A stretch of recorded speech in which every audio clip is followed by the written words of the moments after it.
ایک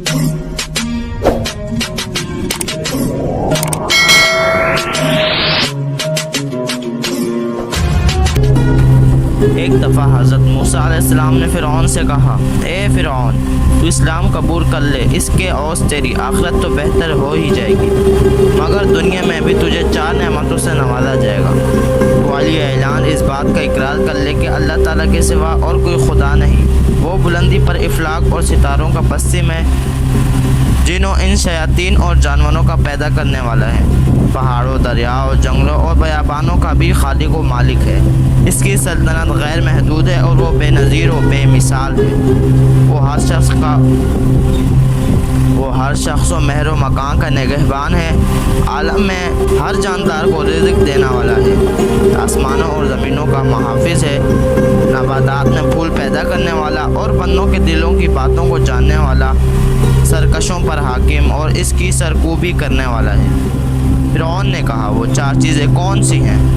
آپ علیہ السلام مجھے بتائیے، شاید ان عمدہ نعمتوں کے سبق میرے کفر کا شکنجہ ڈھیلا ہو جائے اور میرے اسلام لانے سے سینکڑوں کے کفر کا کفل ٹوٹ جائے اور وہ مشرف با اسلام ہو جائے۔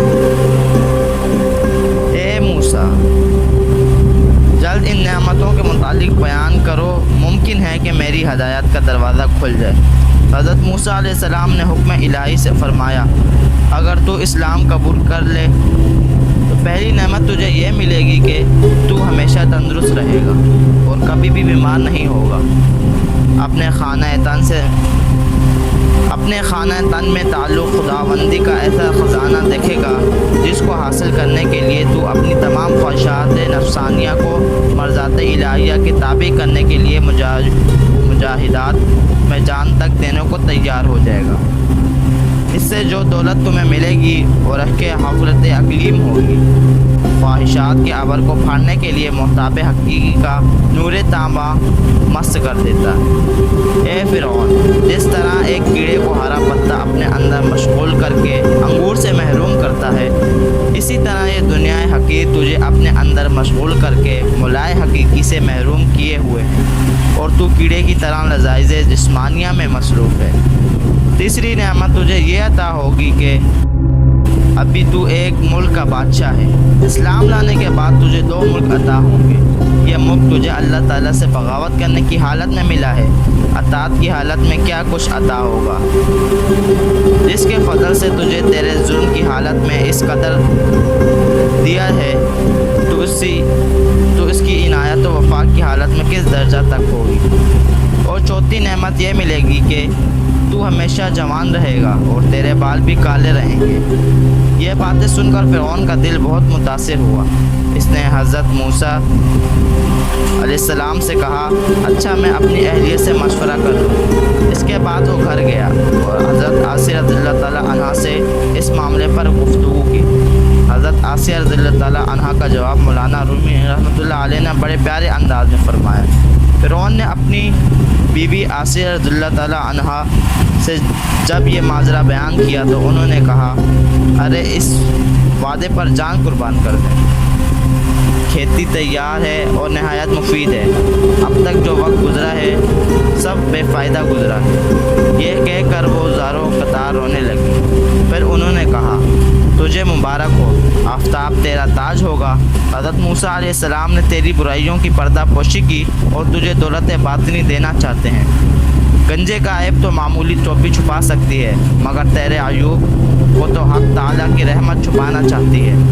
میری تو رائے یہی ہے کہ تجھے کسی سے مشورہ کرنے کی ضرورت نہیں ہے، تجھے تو اسی مجلس میں فوراً اس دعوت حق کو خوشی قبول کر لینا چاہیے تھا۔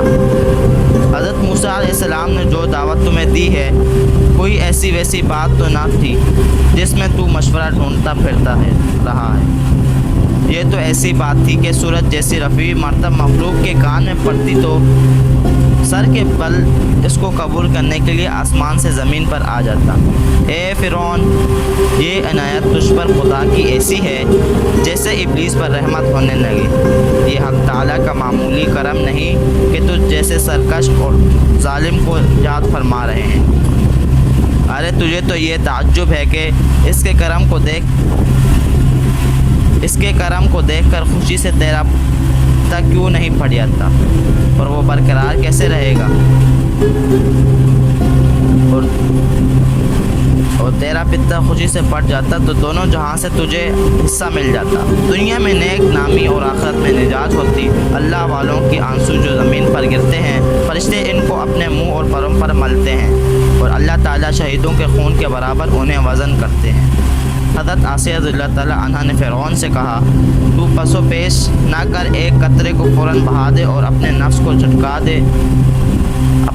جھٹکا دے، تکبر کے باعث اعراض نہ کر تاکہ دریائے کرب حق سے تو مشرف ہو جائے۔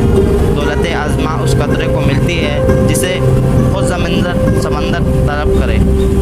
یہ تجھ پر نہایت شفقت ہے، تجھے اس اصرار کے ساتھ بلایا جا رہا ہے، دریائے رحمت خود تجھے بلا رہا ہے، تو کیوں دیر کرتا ہے؟ جلد اپنے آپ کو ان کے ہاتھ فروغ کر دے۔ اگر تو بے دست و پا ہے، اپنی ذاتی سعی سے اس دریا تک نہیں پہنچ سکتا تو اپنے آپ کو حضرت موسیٰ علیہ السلام کے بالکل مطیع کر دے۔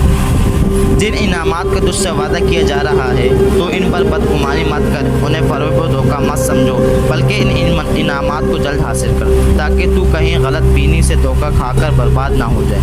اپنی گردن خدا کے سامنے جھکا دے، اس کی بشارت سے خوش ہو جا۔ کب تک سرکشی کرتا رہے گا اور گردن تکبر سے اونچی رکھے گا؟ تو کف و مت کے جلد محبوب حقیقی سے مل جا۔ وہ خالق و مالک تجھے تیرے گناہوں پر شرمندہ نہیں کر رہا تو اس کا شکر ادا کر۔ خدا تجھے اپنے فضل سے اپنی تک رسائی کا راستہ دے رہا ہے، تو دوڑ کر جا۔ دیکھ تو صحیح اے فرعون، اس قدر تیرے کفر عظیم کے باوجود اس کا اکرام تجھے کیوں کر بلا رہا ہے؟ کیا یہ انعام و عطا شاہی قابل قدر نہیں؟ ایسا عجیب بازار کس کے ہاتھ لگتا ہے کہ ایک گل کے عوض گلزار ملتا ہے اور ایک دانہ کے عوض 100 درخت ملتے ہیں۔ اس سوز و گزار کے ساتھ حضرت آسیہ رضی اللہ تعالیٰ عنہا نے رغبت دلائی کہ جلد از جلد وہ رجوع الہی کر لے۔ فرعون نے وہی الفاظ دوبارہ دہرائے، اچھا ہم اپنے وزیر حامان سے مشورہ کر لیں۔ حضرت آسیہ رضی اللہ تعالیٰ عنہ نے کہا، اس سے بیان نہ کر، وہ اس کا اہل نہیں، نہ اہل کے وزیر بھی نہ اہل ہوتے ہیں۔ ہر شخص اپنے ہم جن سے مشورہ لینا پسند کرتا ہے۔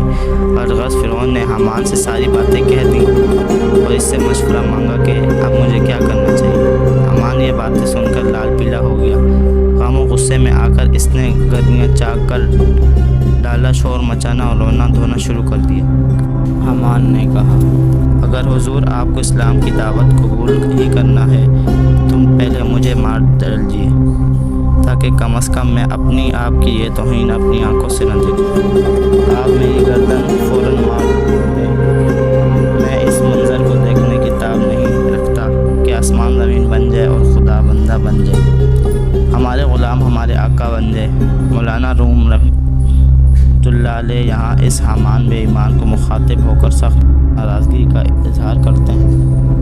مولانا روم یہاں اس حامان بے ایمان کو مخاطب ہو کر سخت ناراضگی کا اظہار کرتے ہیں، اے حامان مردود، کتنی ایسی حکومتیں جو مشرق تا مغرب پھیلی ہوئی تھیں، مگر خدا کے قہر سے آج ان کا نام و نشان نہیں ہے۔ زہر قاتل مشورہ حامان نے دیا، اس کے بارے میں مولانا اظہار کرتے ہیں، یہ تکبر جو حامان میں تھا زہر قاتل تھا، اور اسی زہر آلود شراب سے حامان بدمست ہو کر احمق ہو گیا، اور اس معلوم کے مشورے سے فرعون نے قبول حق سے انکار کر کے خود کو دائمی رسوائی و عذاب کے حوالے کر دیا۔ تب فرعون حامان کے باؤ میں آ گیا اور حضرت موسیٰ علیہ السلام کے دست مبارک پر دعوت حق کو قبول کرنے سے انکار کر دیا، تو حضرت موسیٰ علیہ السلام نے فرمایا، ہم نے تو بہت سخاوت اور عنایت کی تھی، مگر صد افسوس یہ گوہر نایاب تیرے مقدر میں نہیں ہے۔ جاہل، احمق اور بد کردار سے اچھے مشورے کی توقع ہرگز نہ رکھو۔ اگر عورت بھی صاحب کردار ہے تو اس سے بھی مشورہ کر لو، وہ تمہیں اچھا مشورہ دے گی۔ بیوقوف کی صحبت سے تنہائی بہتر ہے، لیکن تنہائی سے بہتر ہے کہ اچھے لوگوں کی تلاش جاری رکھو، یقیناً تم